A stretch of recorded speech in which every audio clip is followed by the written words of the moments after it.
নমস্কাৰ, মোৰ নাম জীৱনজ্যোতি ফুকন। মই আঠগাঁও সমবায় সমিতি লিমিটেডৰ সম্পাদক। আমাৰ এটা ৰিটেইল কাউণ্টাৰ আছে।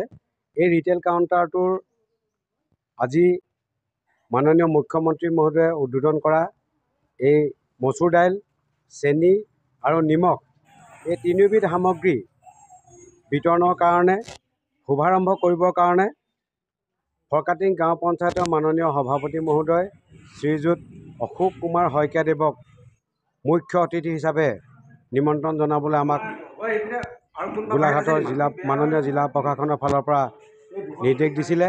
সেইমৰ্মে আমি তেখেতক মাতি আনিছিলোঁ আৰু তেখেতৰ লগতে আমাৰ আঠগাঁও গাঁও পঞ্চায়তৰ মাননীয় সভানেত্ৰী মহোদয়া শ্ৰীযুতা ৰূপামণি বৰা বাইদেউ উপস্থিত আছিলে। তেখেতসকলৰ উপস্থিতিত আমাৰ আঠগাঁও সমবায় সমিতি লিমিটেডৰ যি খুচুৰা বিক্ৰী কেন্দ্ৰ আছে, এই খুচুৰা বিক্ৰী কেন্দ্ৰৰ যোগেদি অসমৰ মাননীয় মুখ্যমন্ত্ৰী মহোদয় ডক্টৰ হিমন্ত বিশ্ব শৰ্মা ছাৰে শুভ উদ্বোধন কৰাৰ পাছতে আমাৰ মুখ্য অতিথিয়ে এজন গ্ৰাহকক এই সামগ্ৰী বিতৰণ কৰি শুভাৰম্ভ কৰে। আৰু আজি আমি অতিশয় আনন্দিত হৈছোঁ। মাননীয় অসম চৰকাৰৰ মুখ্যমন্ত্ৰী মহোদয় ডক্টৰ হিমন্ত বিশ্ব শৰ্মা ছাৰে যিখন আঁচনি প্ৰস্তুত কৰিলে, এই আঁচনিখন এখন অভূতপূৰ্ব আঁচনি।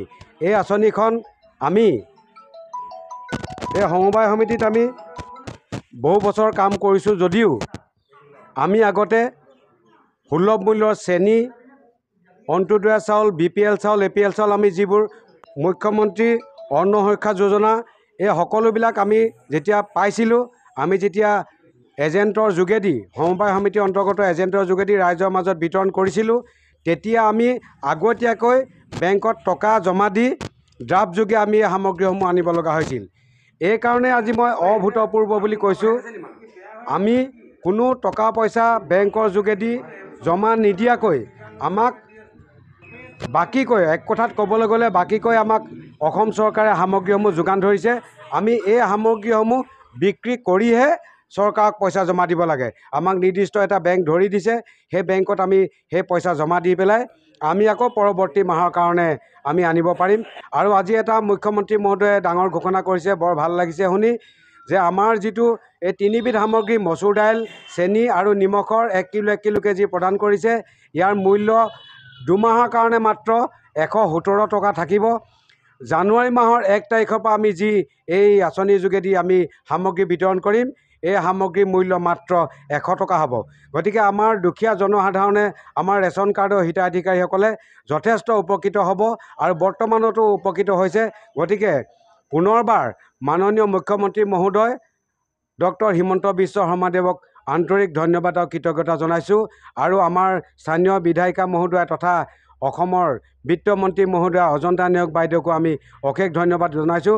আৰু আমাৰ এই কামখিনি কৰিবৰ কাৰণে গোলাঘাট জিলা প্ৰশাসনৰ জিলা আয়ুক্ত মহোদয় পুলক মহন্ত ছাৰৰ লগতে অন্যান্য বিষয়াসকলেও আমাক যি সহায় কৰিছে, তাৰ কাৰণে তেখেতসকলকো আমি অশেষ ধন্যবাদ আৰু কৃতজ্ঞতা জনাই মোৰ চমু বক্তব্য সামৰণি মাৰিছোঁ। ধন্যবাদ।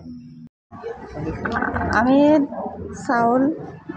চাউলটো পাওঁ বাৰু, দাইল, চেনি, নিমখ এয়া পাইছোঁ। আমি মুখ্যমন্ত্ৰী ডাঙৰীয়াক ধন্যবাদ দিছোঁ। ইয়াৰ পৰা আপুনি কিবা উপকৃত হৈছে বুলি ভাবিছে নেকি? হয়, আমি দুখীয়া দৰিদ্ৰ মানুহ, এয়া পোৱাৰ কাৰণে আমি বহুত সকাহ পাইছোঁ। আপুনি আৰু চাউল পাই আছে? হয়, পাওঁ। ধন্যবাদ জনাইছোঁ।